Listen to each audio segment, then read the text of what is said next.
Hello, नमस्कार साथियों। मैं विपिन कुमार आपके अपने चैनल नंगला उमरा स्टडी पॉइंट में हार्दिक स्वागत एवं अभिनंदन करता हूं। जैसा कि आप सभी लोग जानते हैं, यूपी पुलिस कांस्टेबल री एग्ज़ाम के लिए हमारी जो ये क्लासें चल रही हैं, इसमें आज संज्ञा का टेस्ट होगा। तो इसमें सभी क्वेश्चन हम एग्ज़ाम रिलेटेड रखे हुए हैं। तो आइए गौर करते हैं क्वेश्चन नंबर 1 की तरफ। क्वेश्चन नंबर 1 है हमारा कि प्राचीन मान्यताओं के आधार पर संज्ञा के कितने भेद होते हैं। तो प्राचीन मान्यता के आधार पर संज्ञा के कितने भेद हैं। ऑप्शन ए है 3, ऑप्शन बी है 5, ऑप्शन सी है 2, ऑप्शन डी है 4। तो इसका राइट आंसर हो जाएगा प्राचीन मान्यताओं के आधार पर संज्ञा के 5 भेद होते हैं। संज्ञा के 5 भेद होते हैं। Option number B is right answer. ठीक है। इसी प्रकार आगे क्वेश्चन नंबर 2 की तरफ चलते हैं। क्वेश्चन नंबर 2 है हमारा कि आधुनिक मान्यताओं के आधार पर संज्ञा के कितने भेद हैं। आधुनिक मान्यताओं के आधार पर संज्ञा के कितने भेद हैं। ऑप्शन ए है हमारा 3, ऑप्शन बी है 5, ऑप्शन सी है 2, ऑप्शन डी है 4। तो इसका राइट आंसर हो जाएगा ऑप्शन नंबर ए। आधुनिक मान्यताओं के आधार पर संज्ञा के 3 भेद होते हैं। ठीक है। और प्राचीन मान्यता के आधार पर कितने भेद होते हैं। प्राचीन मान्यता के आधार पर संज्ञा के 5 भेद होते हैं। जातिवाचक, व्यक्तिवाचक, भाववाचक, समूहवाचक और द्रव्यवाचक। जबकि आधुनिक मान्यता के आधार पर संज्ञा के 3 भेद होते हैं। जातिवाचक, व्यक्तिवाचक और भाववाचक। ठीक है। इसी प्रकार आगे क्वेश्चन नंबर 3 की तरफ चलेंगे। क्वेश्चन नंबर 3 है हमारा कि व्युत्पत्ति के आधार पर संज्ञा के कितने भेद हैं।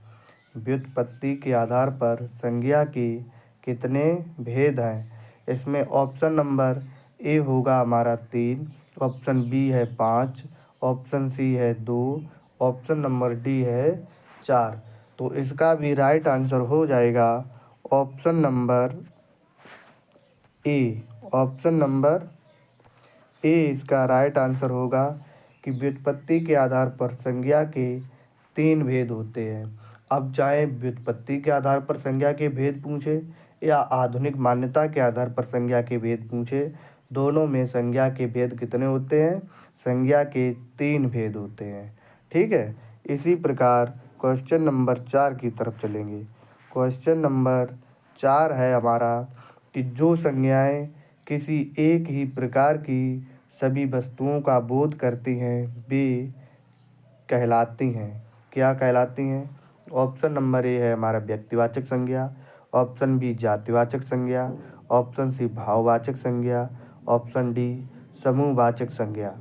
तो जो संज्ञाएं किसी एक ही प्रकार की वस्तुओं का बोध कराती हों, यानी कि उसमें किसी भी वस्तु का नाम न दिया गया हो और वो सभी वस्तुएं एक पूरे कुल का बोध कराती हैं, तो उन्हें क्या कहते हैं। तो उन्हें कहते हैं जातिवाचक संज्ञा। क्या कहते हैं। जातिवाचक संज्ञा। तो इसमें ऑप्शन नंबर बी हमारा राइट हो जाएगा। जैसे है कि नदियाँ, नदी क्या है हमारा जातिवाचक संज्ञा। अगर इसी में हम कह दें कि गंगा नदी, तो इसमें गंगा जो है एक विशेष नदी का नाम हो गया है, तो वह होगी हमारी व्यक्तिवाचक संज्ञा। ठीक। जो संज्ञा एक ही प्रकार की सभी वस्तुओं का बोध कराती हैं वो क्या कहलाती हैं। जातिवाचक। जैसे पेड़, पेड़ क्या है। जातिवाचक संज्ञा है। अगर इसी में हम कहें पीपल का पेड़, नीम का पेड़, आम का पेड़, तो जब हम किसी का नाम विशेष नाम दे देते हैं तो वह हो जाती हैं व्यक्तिवाचक संज्ञाएं। जब किसी का नाम ना दिया गया हो, सभी वस्तुएं एक ही प्रकार की बताई जाएं, तो वहाँ होती है हमारी जातिवाचक संज्ञा। चलिए आगे क्वेश्चन नंबर 5 की तरफ चलते हैं।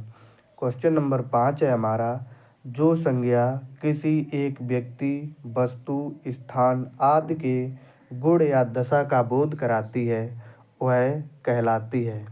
ऑप्शन ए है हमारा व्यक्तिवाचक संज्ञा, ऑप्शन बी है जातिवाचक संज्ञा, ऑप्शन सी है भाववाचक संज्ञा, ऑप्शन डी है हमारा गुणवाचक संज्ञा। तो जो संज्ञाएं किसी व्यक्ति, वस्तु, स्थान आदि के गुण या दशा का बोध कराती हैं उन्हें हम क्या कहते हैं? उन्हें हम कहते हैं भाववाचक संज्ञा। Option number C is right answer. जबकि बहुत से लोग क्या करते हैं, इस प्रकार के क्वेश्चन में गुणवाचक संज्ञा पर टिक कर देते हैं, जबकि गुणवाचक संज्ञा कोई भी संज्ञा का रूप नहीं है। ठीक है, तो इसका हमारा राइट आंसर हो जाएगा भाववाचक संज्ञा। इसी प्रकार आगे क्वेश्चन नंबर 6 की तरफ चलते हैं। क्वेश्चन नंबर 6 है हमारा कि जिस संज्ञा से किसी व्यक्ति या वस्तु के समूह का बोध होता है वह कहलाती है। क्या कहलाती है? कि जिस संज्ञा से किसी व्यक्ति या वस्तु के एक समूह का बोध होता है वह क्या कहलाती है? ऑप्शन ए है हमारा व्यक्तिवाचक संज्ञा, ऑप्शन बी है जातिवाचक संज्ञा, ऑप्शन सी है हमारा भाववाचक संज्ञा, ऑप्शन डी है हमारा समूहवाचक संज्ञा। तो जिससे समूह का बोध होता है वह हमारी कहलाती है समूहवाचक संज्ञा। तो इसमें option number D is right answer होगा। ठीक है, इसी प्रकार आगे क्वेश्चन नंबर 7 की तरफ चलते हैं। क्वेश्चन नंबर 7 है हमारा कि मानव किस प्रकार की संज्ञा है। ऑप्शन ए है हमारा व्यक्तिवाचक संज्ञा, ऑप्शन बी है हमारा जातिवाचक संज्ञा, ऑप्शन सी है हमारा भाववाचक संज्ञा, ऑप्शन डी है हमारा समूहवाचक संज्ञा। तो इसमें हम देखेंगे मानव किस प्रकार की संज्ञा है। तो मानव एक पूरी जाति का बोध कराता है कि मानव जाति। ठीक है, तो इसमें जो है हम क्या करेंगे, ऑप्शन नंबर बी हमारा राइट आंसर हो जाएगा। मानव जो है एक जातिवाचक संज्ञा है। अगर यहीं पर होता मानवता, जो कि मानवता क्या हो जाता, मानवता हमारी भाववाचक संज्ञा बन जाती। ठीक है, इसी प्रकार आगे क्वेश्चन नंबर 8 की तरफ चलते हैं। क्वेश्चन नंबर 8 है हमारा कि मिठास शब्द किस प्रकार की संज्ञा है। मिठास किस प्रकार की संज्ञा है?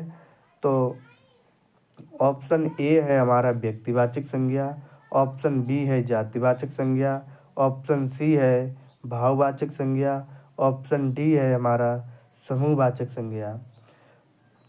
तो इसका राइट आंसर हो जाएगा ऑप्शन नंबर सी। मिठास क्या है? एक भाववाचक संज्ञा है, जिसे सिर्फ हम अनुभव ही कर सकते हैं।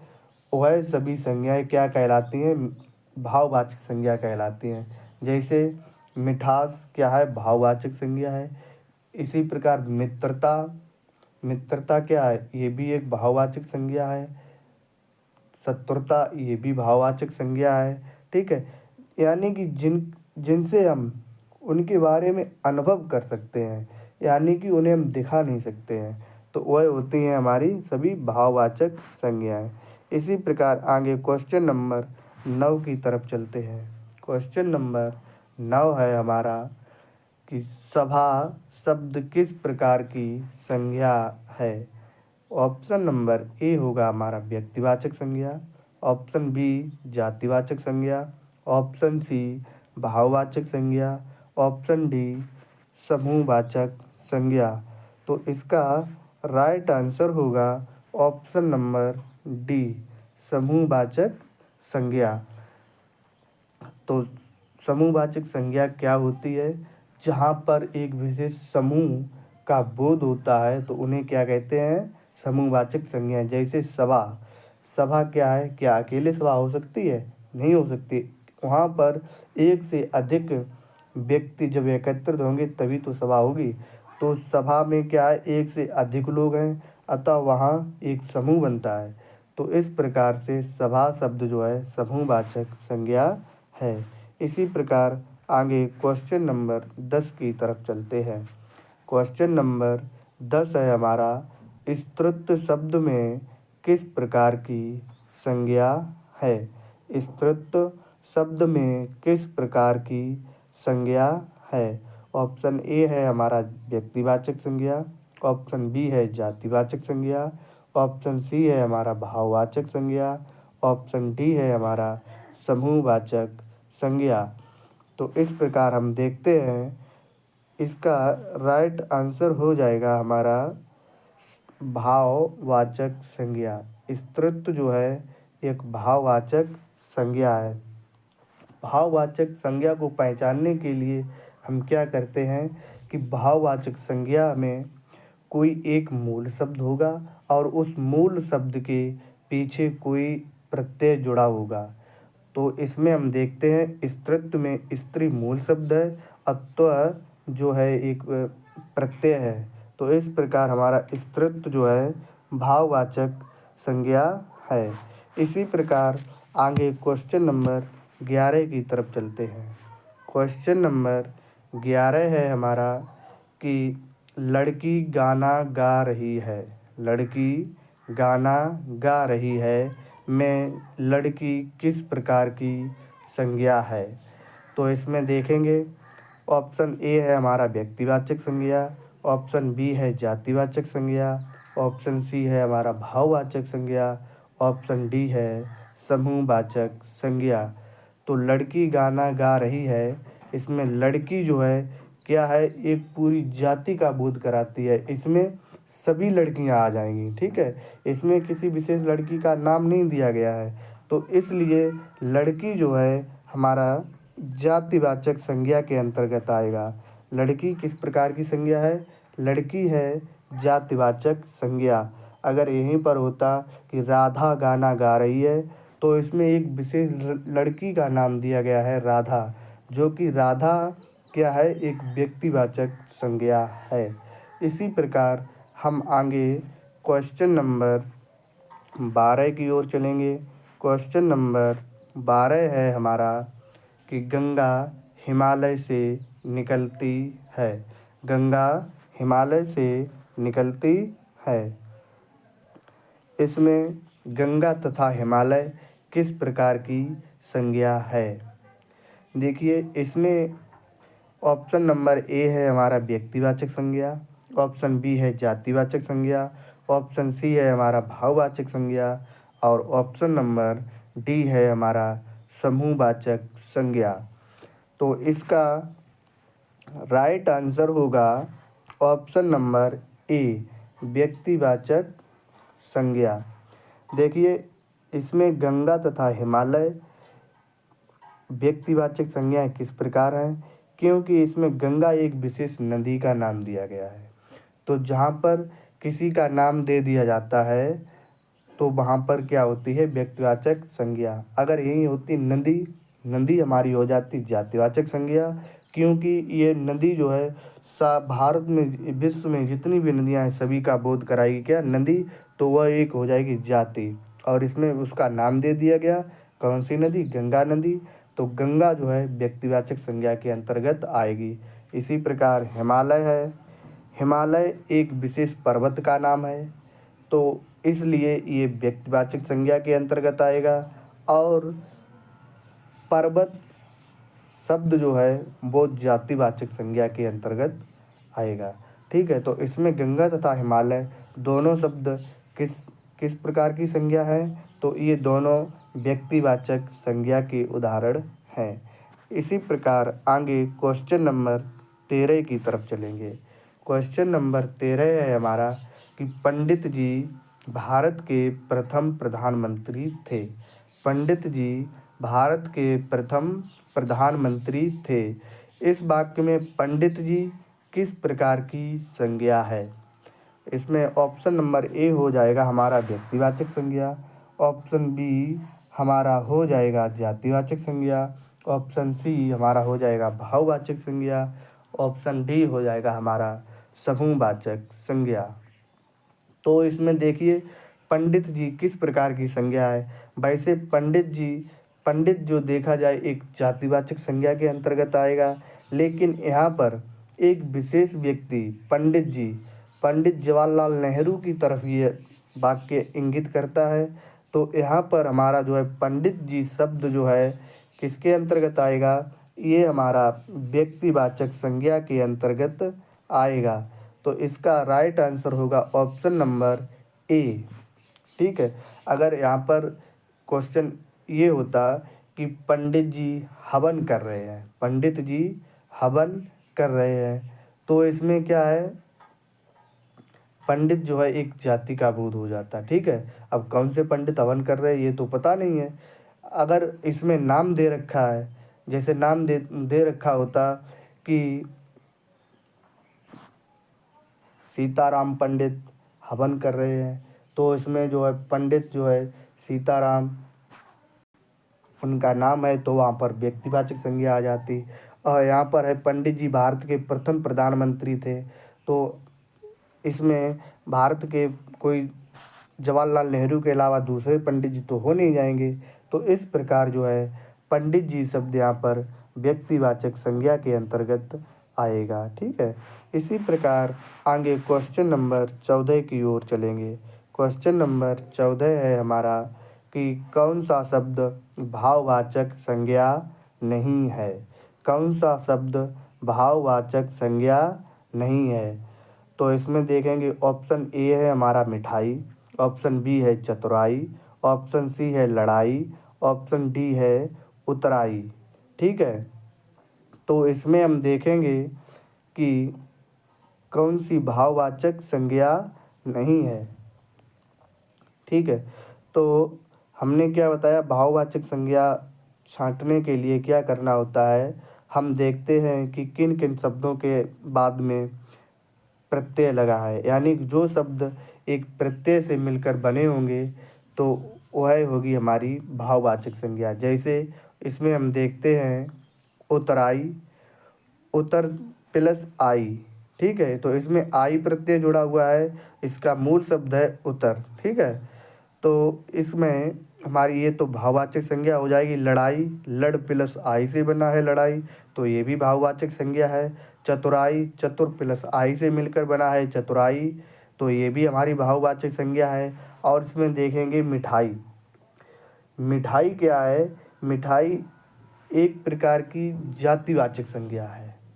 ये जितनी भी मिठाइयाँ होती हैं सभी मिठाइयों का बोध कराती है। ठीक है, इसमें कोई विशेष मिठाई का नाम नहीं दिया गया है, तो ये हमारी मिठाई जो है क्या है, जातिवाचक संज्ञा है, जो कि भाववाचक संज्ञा के अंतर्गत नहीं आती है।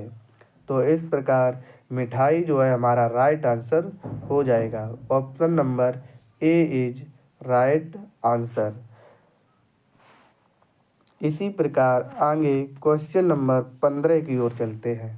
क्वेश्चन नंबर 15 है हमारा कि कौन सा शब्द व्यक्तिवाचक संज्ञा नहीं है। देखते हैं व्यक्तिवाचक संज्ञा कौन सा नहीं है। ऑप्शन ए है हमारा गंगा, ऑप्शन बी है हिमालय, ऑप्शन सी है पर्वत, ऑप्शन डी है यमुना। तो इसमें देखेंगे गंगा, गंगा क्या है, गंगा एक विशेष नदी का नाम है, तो ये हमारी हो जाएगी व्यक्तिवाचक संज्ञा के अंतर्गत। हिमालय, हिमालय भी एक विशेष पर्वत का नाम दिया गया है, ये भी व्यक्तिवाचक संज्ञा है। और पर्वत, पर्वत ये सभी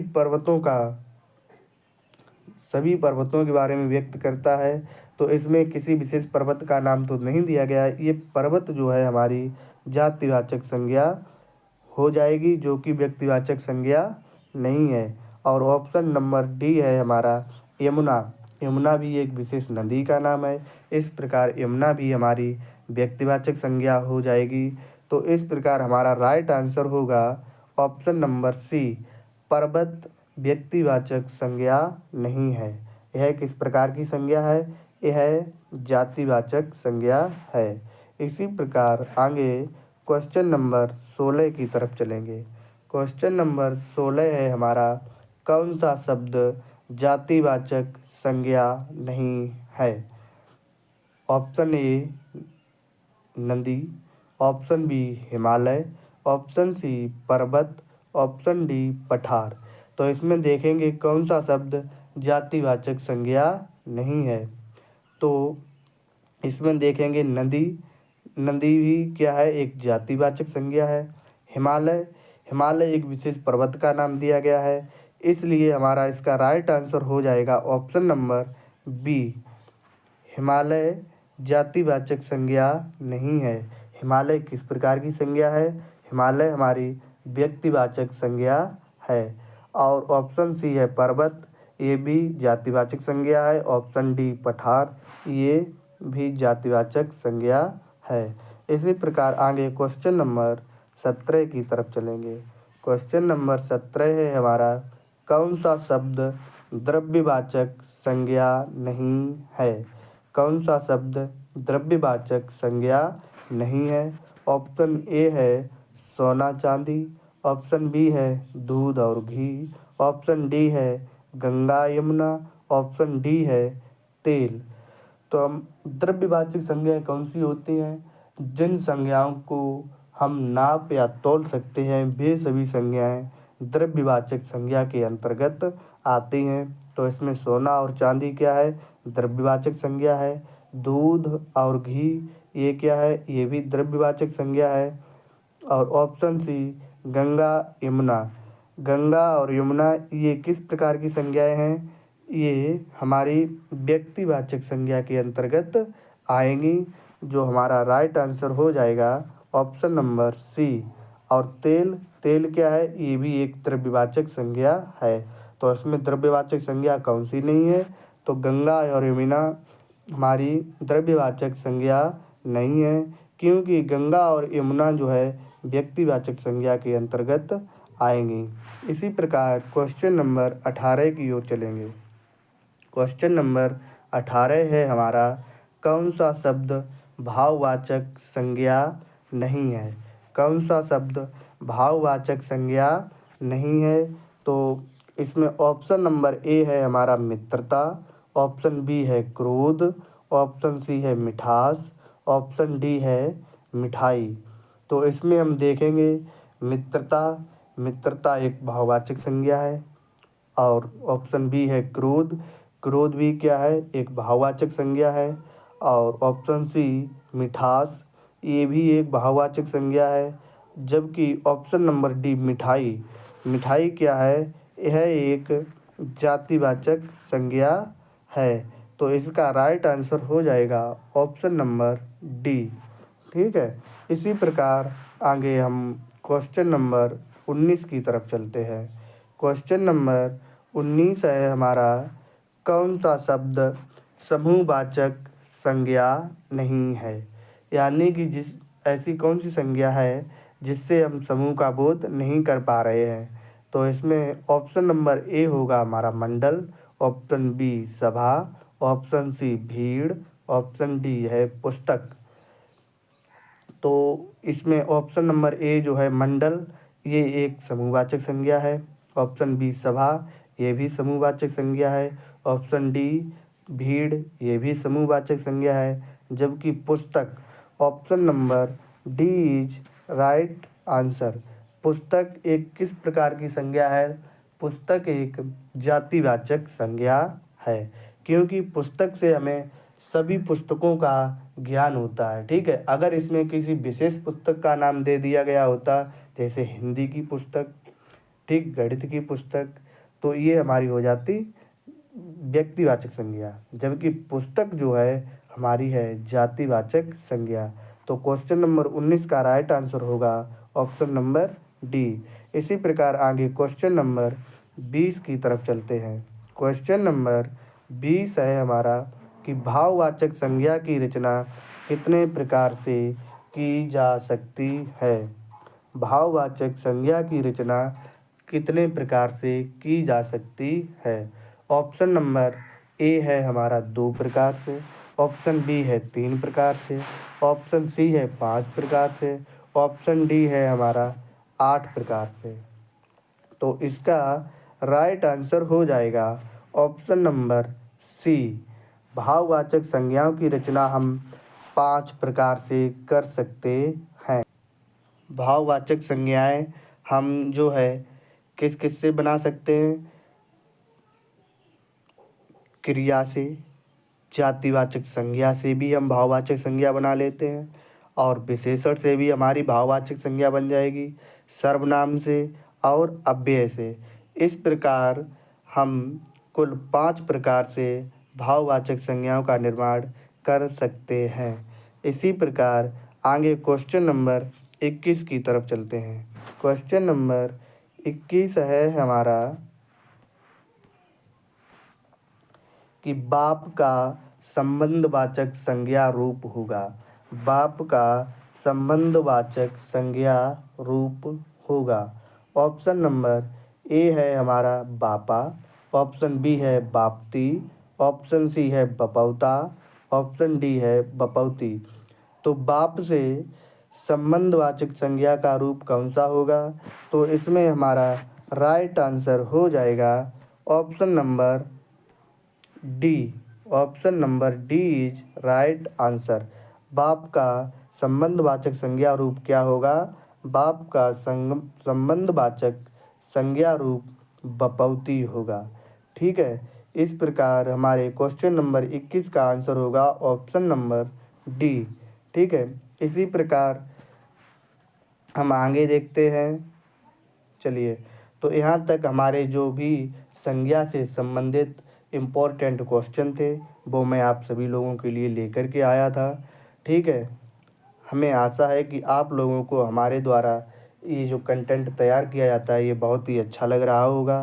तो सभी भाइयों से अनुरोध है कि आप सभी लोग हमारे इस चैनल को सब्सक्राइब करें तथा अधिक से अधिक लोगों के पास शेयर करें तथा हमारे वीडियो को लाइक करें। धन्यवाद, नमस्कार, राधे राधे, जय हिंद साथियों।